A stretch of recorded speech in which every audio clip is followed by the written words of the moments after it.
Absolutely, and it's not like he did poorly yesterday at all. It's just, yeah, he just took another step in the right direction. So this is the thing, if I have to give him a compliment about the day today, is that we threw more things at him, terminology, different plays, and he picks it up just as quickly as you would expect a guy like him to pick it up. He's doing well. He's doing well. He's getting used to the pace of the game. You know, he's getting more comfortable playing with his teammates, and you can see it. You know, he really is. I said it yesterday, and I'll say it again. He's a quick learner, so you'll see strides. You will see probably a different player in the beginning of Summer League towards the end as he gets comfortable, and he's doing great. Hey, Rip City, this is Yang Hansen, and it's time to open the briefcase with Casey Holdahl. Greetings, Blazer fans, and welcome to The Briefcase, presented by Spirit Mountain Casino. Episode 160 of The Briefcase, presented by Spirit Mountain Casino.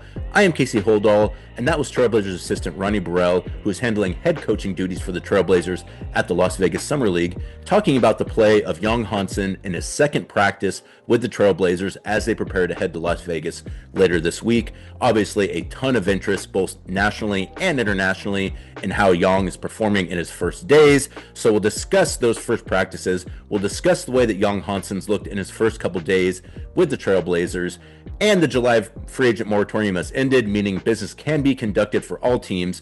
Many of those deals that people have talked about for a while have now gone final. A few of those deals haven't gone final just yet, but I suspect they will very soon.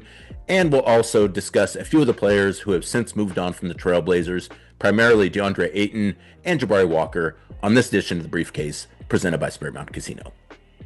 Well, the Trailblazers announced their Las Vegas Summer League roster on 4th of July, having their first practices the next day on July 5th at the facility in Tualatin. Portland Summer League roster, about what you might expect at this point. Since the team has kind of changed over a little bit, not as many young players on the team as there used to be. And so we're seeing now that just fewer guys who are under contract, at least as of right now, for next season on Portland's roster. You have Ronnie Burrell, who is the only player who has actually been on Portland's roster, at least their official NBA roster, leading the way for the Trailblazers at Summer League. You also have Sidi Sissoko, two-way player from last season. He is also on the roster as well. Yong Hansen, who the Trailblazers selected, or at least traded the rights for in the 2025 draft, he will be there as well. Caleb Love, who the Trailblazers signed to a two-way contract, also going to be on the Trailblazers squad. But everyone else outside of that, either remix guys or guys looking for contracts. So a mix of young players, not a whole lot of veteran guys on Portland's Summer League roster. So it'll be interesting to see how those guys kind of come together. As I mentioned, you have numerous players from the remix. You have Cameron Tyson, Dimitrios Skapedev, James Bouknight as well. So, you know, a lot of guys who are familiar with Portland's system, but not exactly players who have played for the Portland Trailblazers, who have had full contracts for the Portland Trailblazers, which, you know, it's a little bit different. After the last couple seasons, you know, you had Chris Murray and Rayon and Donovan Clingan, and I think maybe a few other guys last season who were actually on Portland's roster. This year, just fewer of those guys, which, you know, like that allows the team, I think, to really throw minutes at the guys that they want to see kind of develop. And also, too, like, you know, the way it goes in Las Vegas, a lot of times you try to play it straight, and, you know, guys get small injuries here and there, and at a certain point it just becomes not necessarily necessary to run those guys out there. So I feel like the Trailblazers feel very confident about their Summer League roster. I think they feel good about the players they have on it, and I think they feel really good about kind of the way those first practices have gone. I've been down in Tualatin for both those first two practices, and just a real great energy in the building. Obviously, you got a lot of new players, a lot of new coaches as well. All the new assistant coaches are in town, so that's kind of a new dynamic as well. And then you have Yang Hansen, who's brought a real different energy and excitement to the gym. You got, you know, everyone who's just getting a chance to kind of watch basketball again in Tualatin like that. I guess what I'm saying is anytime there's kind of like a layoff and then basketball begins back up down at the practice facility, like it always feels a little exciting. And I would definitely say that the first couple of days of practice down in Tualatin have been exciting and I think useful. I think they're getting a lot of stuff done. I'm not going to talk about specifics of anything I see in practice, but it seems to me that things are running really well. Guys are playing well. They're not having to like stop and like correct things and make sure that the effort is there or the attention is there. Like it feels like everyone's really locked in and focused. And, I guess that's part of, when you have a team where you have a lot of guys who are out looking for contracts, I think it maybe kind of ups that level a little bit because I mean not that contract guys don't play hard, they do. But like the difference between a guy who knows he's going to be on the team next year, or at least a guy who knows he's got a contract in the NBA next year, compared to guys who are out grinding to prove that they should not even just get a contract next year, but maybe just get a training camp invite either in Portland or on another team. That's going to just bring a different level of intensity and focus and competitiveness, and particularly when you have a lot of young players in your summer camp roster, as the Trailblazers do. And they've kind of vacillated from back and forth throughout the years, from having like kind of more veteran squads and then more rookie and youthful squads. This definitely falls on the more youth-oriented squad the Trailblazers have had at summer leagues as of late. So I think there's been a great energy in the building. I think guys are really excited to get back on the court to show what they can do, to kind of learn some of their new teammates. You have a lot of players who are on the team who are just kind of hanging out at the practice facility right now too. So they're kind of coming and going and watching practices. And so it's always nice to kind of see those guys too. The Trailblazers, a lot of the guys, it sounds like, are already back in town. That's not to say they're going to stay here. I imagine quite a few of them will probably be in Las Vegas to watch the team. But that's always nice too, just to have that kind of community and that camaraderie. That's important in this time of year as well. I mean, obviously working on your skills and kind of getting down kind of getting up to speed in what you're going to encounter in the NBA, which I think for Yong Hansen is kind of one of the big things. But just for a team in general to just have an opportunity to have everyone in the gym, like scheduled, have a reason for them to be there. And then even for those players who are not necessarily participating in practices, maybe just going through their own workouts, going through weight training, just to have all those guys in the building together, kind of getting to know each other, I think is always a really good thing early on in your off season. So it's been great to be down in Tualatin. It's been great to see how well the team is coming together early. I'm glad that the Trailblazers only do one summer league too, by the way. Like the teams that like to already have teams playing summer league games, like you got the Los Angeles one and the Salt Lake one. Like, I mean, Young got to Portland like less than a week ago, and they're so like if you had a situation like that where you're drafting guys and then you're just throwing them into games right away, like this doesn't really make a whole lot of sense to me. Like one summer league to me seems like plenty. Two summer leagues feels like, well, I guess we got a lot of young guys you really want to get a look at. Three summer leagues is like, what are you guys doing? Like, what? I mean, each organization make your own decisions, but to me it feels like that's real diminishing returns in terms of kind of what you're getting out of those experiences. I think Las Vegas Summer League works great, particularly now that all 30 teams go, which has been the case for the last 4 or 5 years. And that, you got great competition. 5-6 games is just about enough to kind of get your feet wet and kind of understand what it is you're going to encounter, or something more similar to what you're going to encounter in the NBA. And that's really one of the most beneficial things about Summer League, is not even just necessarily the actual play at Summer League, but doing what you do at Summer League and then taking that and saying like, okay, well, these are the things we probably need to improve upon because this is what we saw at Summer League. And so that really gives you a little bit of an ability to kind of chart your next course in terms of what am I going to work on between now and when training camp starts. And granted, everyone should be taking some breaks during that time.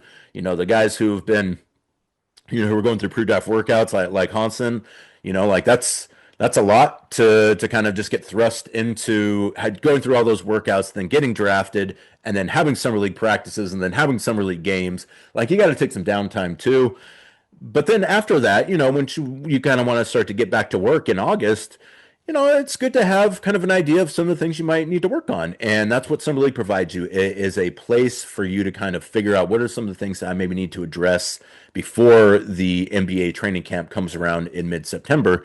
And, I think the Blazers are going to get a good sense of, Where's Rayon Repair at right now? And, is he someone who maybe we can rely on to play minutes next season, or is he someone that's going to still need time to develop?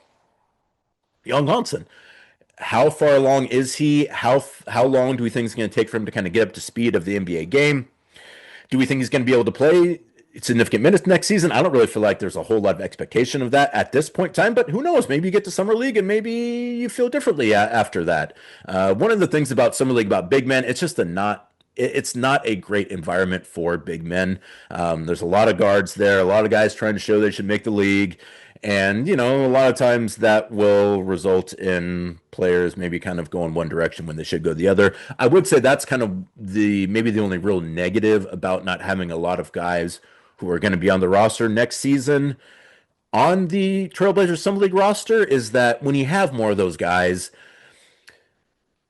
I generally think they're just a little more calm about the situation because, again, they know that, like, hey, my next season doesn't necessarily pinned on whether or not I look good in Summer League. Like, it's definitely going to be better for me if I do play well in Summer League, and I would rather do that, and it's going to put me on a better footing going into next season if I do play well at Summer League.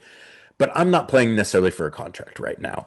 And when you have guys who aren't playing for contracts, I think they're maybe a little more willing to look to their teammates and kind of create for other guys and show kind of some of the other parts of their game other than just raw scoring because, those are the guys too that have already been in the system and they know what's expected of them and they know that what is expected of them is not going out and taking 15 shots and trying to score 25 points. Like that's not what someone who is playing at Summer League is going to be expected to do in their first and second seasons. So, it'll be interesting to see how all those guys come together. I think it'll be a really interesting Summer League for the Trailblazers. I think one, just because, figuring out where Yong is in his maturation, I think it's going to be really important. I think same for Rayon.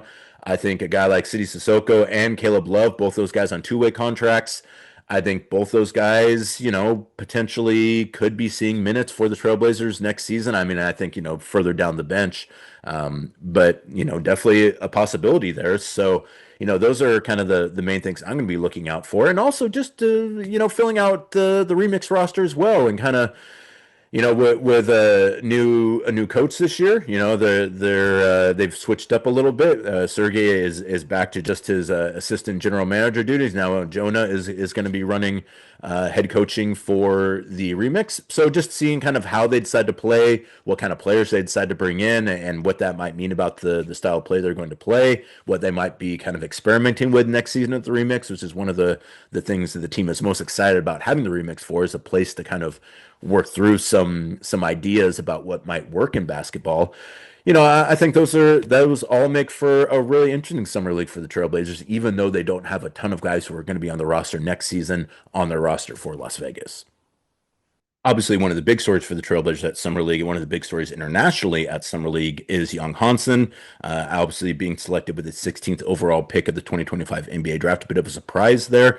And so I think people really kind of want to see what he's got. And, he gets talked about as the Chinese Jokic initially after he gets selected. We prefer to make a Sabonis comparison here on the briefcase. But obviously a lot of interest in Yang, both domestically and internationally. And in his first couple of practices, I think he's comported himself really well.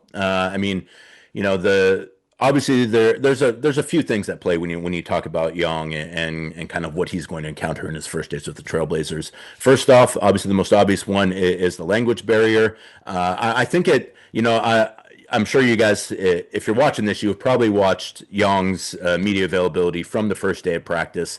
And I imagine he's probably communicating more in English with his teammates on the court than he is with the media. We're asking very detailed questions, and it's probably a bit easy. And I'm sure his understanding of English in terms of basketball terminology is higher than his conversational English, I think, at this point. So I don't think it's probably as much of an issue on the court as it is in the post practice media session, and it's not an issue there either. His translator Chris is doing a great job, and I think a lot of us just kind of also need to figure out kind of the best way to approach those situations, just to make sure that everyone is understanding each other and getting the best out of each other. But I do think on the court that has probably not been much of an issue. I felt like I could already tell a big difference from the first day to the second day in terms of kind of communication and, knowing where you're supposed to be and your teammates. And like I've seen multiple interactions with him conversing with teammates and having, what looked to me like discussions about kind of what they're going to do when they're playing 5-on-5. So I think that is probably resolving itself faster than I think probably anyone would maybe figure it would. But then the other piece too is just the fitness piece. And Yong had said, I think kind of his first comments about his first practice was that, it's fast and like I need to get faster and I need to be more prepared to play at a different pace that they play in here in the NBA compared to what I was, encountering in the CBA. And I mean, even take the CBA out of it, like guys have been going through workouts obviously for a while now. But, a workout setting where you work out for maybe like 45 minutes, do some drills, maybe play some 3-on-3, go through testing. That's a lot different than a 2.5, 3 hour practice, and particularly your first 2.5, 3 hour practice that you're going through to get prepared for summer league with a whole bunch of young guys as well. And so, I think probably those first practices are you do have to acclimate a bit to those. And I'm guessing that Yong is experiencing that right now. But looking really good while he's doing it. And then again, in the second day, like I thought he looks more comfortable already. And I think that I think his progression is going to be pretty fast. And that's not to say that like, he's going to come out and set the summer league on fire. I'm not saying that at all.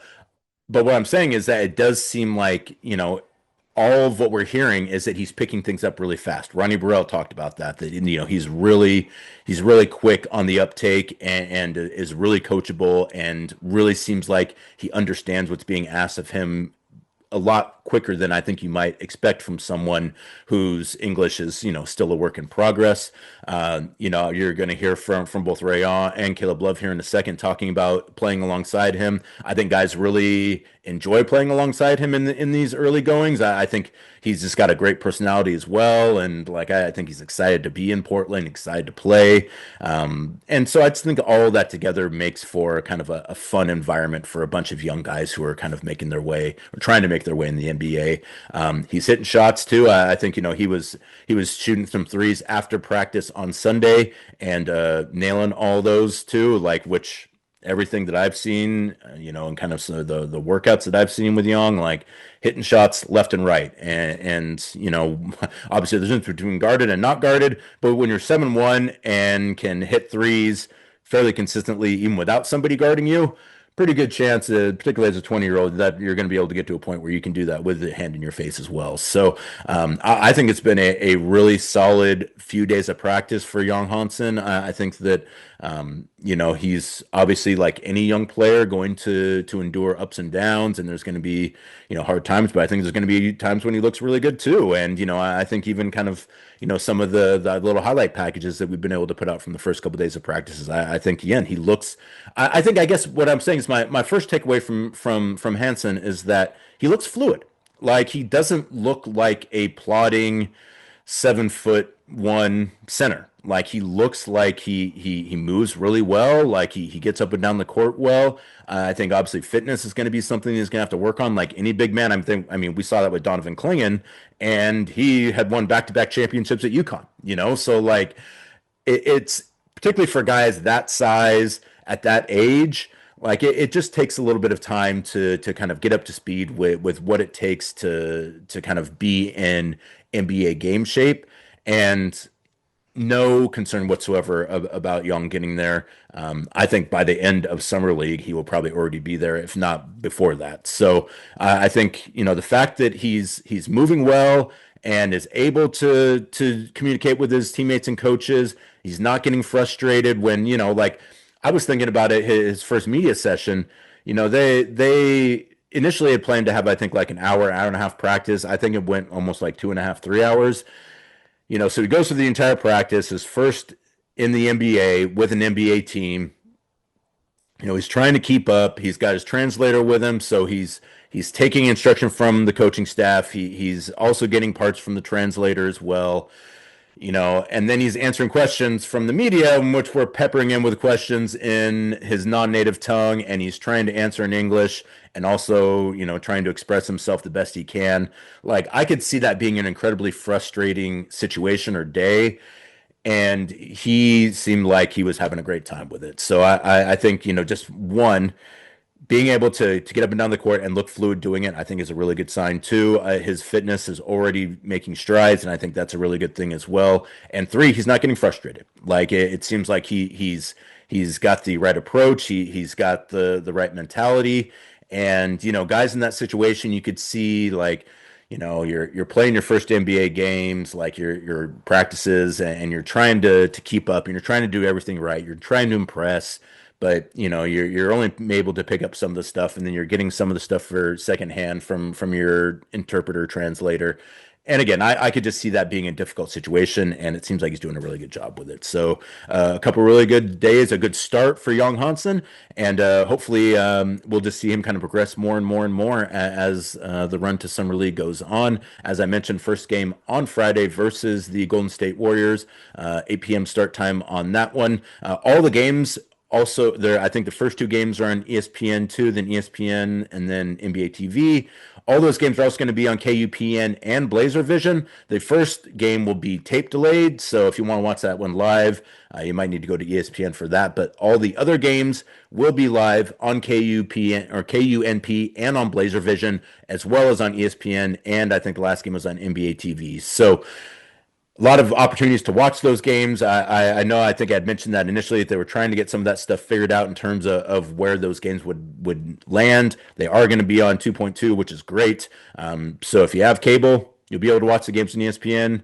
If you don't have cable, you'll be able to watch the games on KUPN, which is what you should be doing anyways. And if you have BlazerVision, you can already watch the games on BlazerVision on your computer, on your phone, on your tablet, wherever you get your Blazer games. So, a good summer league. And also too, if you haven't been, I'll just say one more time, the Blazers playing Saturday, Sunday at Summer League, both those night games. Like, you fly in Saturday morning or Friday morning, catch the Blazers first game, have a good time Friday night, rest up on Saturday morning, go to the Trailblazers game Saturday night, and then maybe even take a red eye back to wherever you're headed on Saturday night, or leave first thing Sunday morning. Everyone's got flights leaving Las Vegas on Sundays. So head on out to the Summer League. It should be a good time. And if you can't do that, check it out on KUNP and BlazerVision. You're definitely not going to want to miss Yong Hansen's first games as a Trailblazer. So go ahead and check those out if you can. And if you can't, figure out a way to. Real quick, let's go ahead and hear what Ronnie Burrell and Caleb Love had to say about their first interactions with Yong Hansen. Just real quick clips here. But I felt like it was important to kind of just get out there what some of the other people who've been around Hansen have said about playing with him. It's easy enough for the coaches to kind of talk about it. I think everyone's going to be supportive, but it seems like his teammates as well have also been really impressed. So here's what Ronnie Burrell and Caleb Love had to say about their first days playing alongside Yong Hansen. He's great, he's a great passer. He's running very fast. I was pretty surprised. And he has a great footwork. He's very good, he's going to be great, I think. How is it kind of communicating with him? Obviously, you're French, he's Chinese, a lot of teams American. Like, how did that kind of go in the first day? I think it's an adjustment for everybody, but it's great, he's trying to speak English, so that's great, and he has this trajectory with him every time, so it's pretty easy, honestly. You're going to try to learn a little bit of Chinese? Yeah, I forgot every time. I learned to say like hello, but every time I forget. Was there any specific plays during the practice where his passing really stood out to you? Maybe like a backdoor pass or anything like that? About Hansen? Uh-huh. Yeah, every time he has a ball on the wing or to play end off, stuff like that. Every time you cut from the baseline, from the corner, you can get the ball, He's a great passer, so I love it. Oh man, he's great, man. Just communicating with him, he's always got great energy, and obviously it's a language barrier, but we trying to make it as simple as possible for him, and just continue to make things easier for him. But he's talented. He got the great footwork, touch around the basket. He's a great playmaker, and it's easy to play with him. Well, there you go. Some good stuff there from both Rion and Caleb. I think both those guys are going to play huge roles for the Trailblazers at Summer League. I think you're going to see Rion handling the ball a whole lot for the Trailblazers. Same for Caleb Love.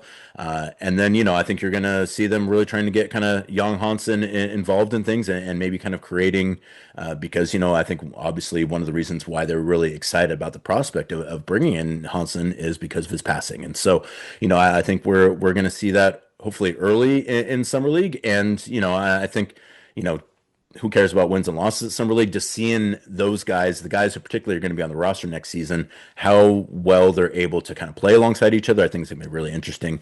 All the more reason to head out to Las Vegas, check out the Las Vegas Summer League if you can. And if not, check out those games on KUNP and BlazerVision. Well, if you're not able to head to Las Vegas for the Las Vegas Summer League, that doesn't mean you can't have great casino action, because you can do that at Highway 18 and Grand Ron at Spirit Mountain Casino. Great games, great hotel, and great entertainment, including an unforgettable evening with country legend Tanya Tucker, who takes the stage performing her iconic hits like Delta Dawn, Strong Enough to Bend, Would You Lay With Me, in Field of Stone, Two Sparrows and a Hurricane, Love Me Like You Used To, and Bring My Flowers. The opener for that show is her niece, Callie Tucker, who brings her unique blend of country and pop with songs such as Country Couture, Urban Cowboy, and Dandelion. You don't want to miss a special Aunt Niece showcase of country music greatness. Gather your group, book your stay, and get ready for a night you will never forget. Tanya Tucker at Spirit Mountain Casino. Tickets start at just $53. July 19th. Doors at 6. Show at 7. Must be 21 or over. Tanya Tucker, once again, just $53 to get in the door. Check it out. Should be a great show at Spirit Mountain Casino, Highway 18 and Grand Ronde. Elevate your game. Well, and finally, the July moratorium has officially ended. It ended on July 6th at 9 a.m. Portland time, which means that official business can now be conducted. All of the deals that you've heard teams say that they've entered into can now be made official. Actually, the teams haven't said that, but reporters have said that's just how it goes. And teams aren't supposed to say anything until the moratorium ends.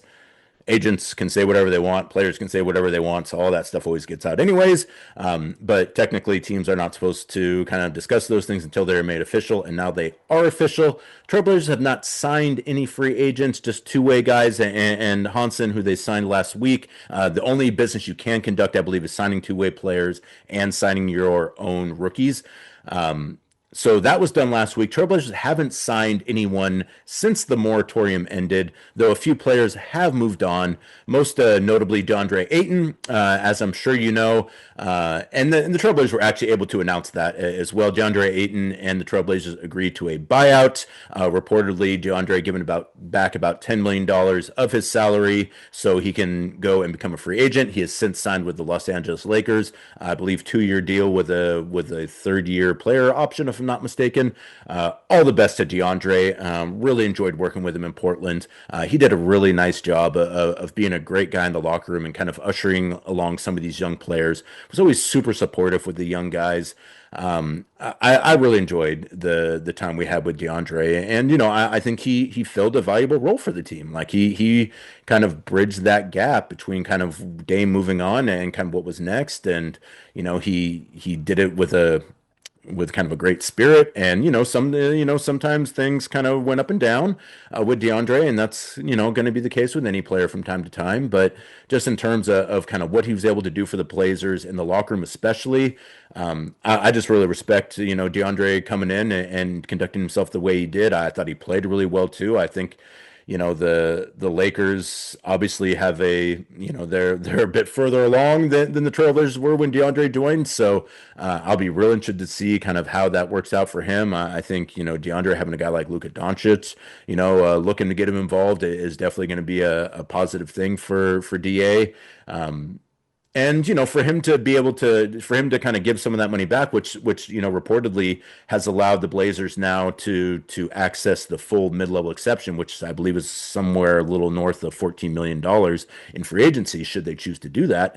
That's not nothing. And I think he could have probably played harder ball with that and just been like, hey, I want all my money or I want more than that. And I think the Blazers probably would have kind of granted that. But the fact that they were able to get to a number that everyone felt good about, that allowed the Blazers to get something and also allowed Deandre to kind of continue on with his career, I think that's just good business, and I think it shows that, Joe Cronin has gone out of his way when possible to really kind of do right by the players who come to Portland. And sometimes you can, sometimes you can't.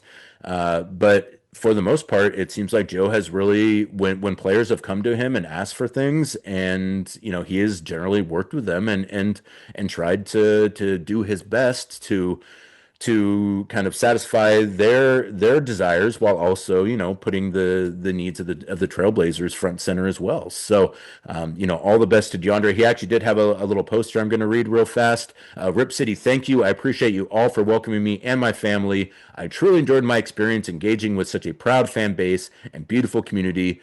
Big ups to my teammates, y'all the realists, entire coaching staff. Thank you for your leadership. I appreciate going to battle with y'all. Thank you to everyone in the front office and staff from the facility to the arena. I'm grateful to every one of you for being a part of the journey. At Trailblazers, you always have a special place in my heart. Thank you so much, Deandre. All the best to Deandre as well. I hope he has a lot of success with the Lakers, at least when they're not playing the Trailblazers. And again, a guy too where, DeAndre is who he is.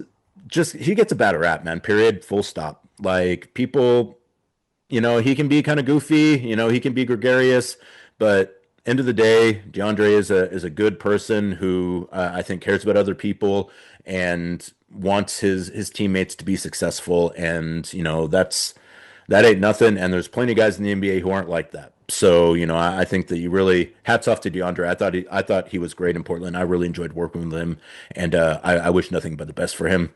That goes quadruple for Jabari Walker, who was not retained by the Trailblazers, didn't extend the qualifying offer. He became a free agent, and since Jabari has signed a two-way deal with the Philadelphia 76ers, I think that's a great landing spot for Jabari. I would have loved to have seen him get a full contract.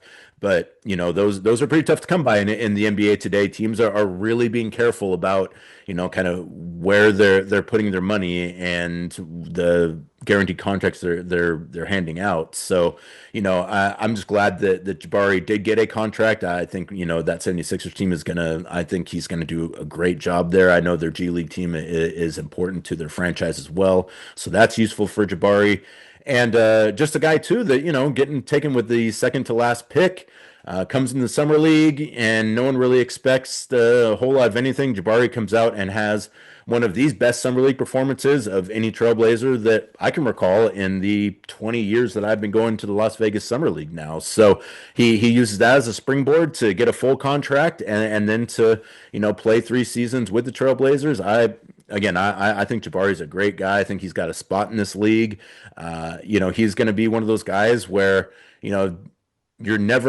there's never not a reason to have Jabari on your team. Like he's a great dude. He works hard. He does a lot of the things that you want players in that position to do. There's still room for growth. If Jabari can develop a really solid 3-point shot, he's going to be able to stick in this league for a long time. But just a guy who has a nose for the ball, is a hard worker, a rebounder, an offensive rebounder, really improved his finishing around the rim during his time in Portland. And just a really good kind of spirit about him, and a guy too, the son of Samaki Walker. And I think, Tom Haberstroh has done some really interesting work on this in terms of players who are the children of NBA players and how they generally do fairly well. I think that Jabari, I think he's just 21 or 22, still has a super long runway, and a guy who I feel very confident is going to have a very strong NBA career. So all the best to Jabari. Also wrote a nice little message to Portland Trailblazer fans, so I'll go ahead and read that to you real fast as well. Thank you for 3 of the most meaningful years of my life. You all took a chance on a young kid from Inglewood, California, and gave me an opportunity to live out my dream that I've held since I picked up a basketball. To the front office, the coaches, the staff, my teammates, thank you for embracing me from the very beginning and helping me grow as a professional during my time here. And to Rip City, man, thank you. Y'all showed me nothing but love since I got here. I'll never forget the energy, the memories, and what it meant to wear Portland across my chest. Now on to my next chapter. Again, I think it just goes to show, too, that, guys have really been enjoying their time in Portland. And I think Joe and his staff have done a really good job of kind of building the culture here in Portland and making it something that's inviting and beneficial to players. Like I think players really feel like they can come to Portland and get better and are treated respectfully and are given an opportunity to show what they can do and are really beloved by the fan base. And to y'all watching and listening, like, I mean, that's really a lot about you. I mean, those two statements from both Jabari and from DA, I mean, those are really about Blazer fans and the way that they treat players when they get to Portland. And y'all have done a fantastic job with that. And I know that players really appreciate it. Like, and that's not the way it is in every market. So, the fact that fans, you guys have been really holding up your end of the bargain in terms of being supportive and just being welcoming to players as well. I think that's really important. And I think, that pays dividends. I think, players hear that from other players, and I think going forward, anytime that your organization can be kind of considered a place where you have strong fan support, that's something that means something to players. And I think more and more now, as we're seeing kind of those decisions getting a little bit tighter now, and I think guys, are probably having to make decisions less about money now and maybe more about fit and what might work for them. I think, a team like the Trailblazers I think is really establishing a profile as a strong front office that really cares about their players. I think that will pay dividends going forward for the Trailblazers. One last thing too, in terms of kind of some of the reported deals that have not yet since been announced. I imagine those are going to happen pretty soon. I have no reason to believe that there's anything have gone sideways with any of those deals. I just think that's an order of operations thing, and maybe just waiting to kind of take a deep breath or take a breath and then kind of on to the next thing. So, I don't necessarily think anything's been expanded, and I don't think anything's been negated. It's just, I think they're going to wait for just a little bit longer before they announce those things officially, but they are going to be announced officially. And that will do it for this edition of The Briefcase. Thank you so much for joining me, as always. Maybe another edition before we head out to Las Vegas, but if not, editions when I arrive in Las Vegas for the Trailblazers 5-game run at Summer League. I will be there for almost the entire time. I'll be there for at least the first week. And then, we'll see how it goes. If there's any reason to extend the stay, perhaps I'll do that. If not, I'll just come back to Portland and finish watching the games at home like a lot of y'all will be doing. But I will be in Las Vegas. We'll be covering practice. We'll be covering games. We'll have interviews with players right here on The Briefcase from Summer League. So you're definitely going to log in, like, and subscribe as of right now, wherever you're at, wherever you get your podcasts, wherever you get your YouTube videos. I'm assuming YouTube, but I don't know. Maybe it shows up somewhere else. What do I know? Either way, thanks so much for joining me. As always, you've been listening and watching The Briefcase. I'm Casey Holdahl. Go Blazers.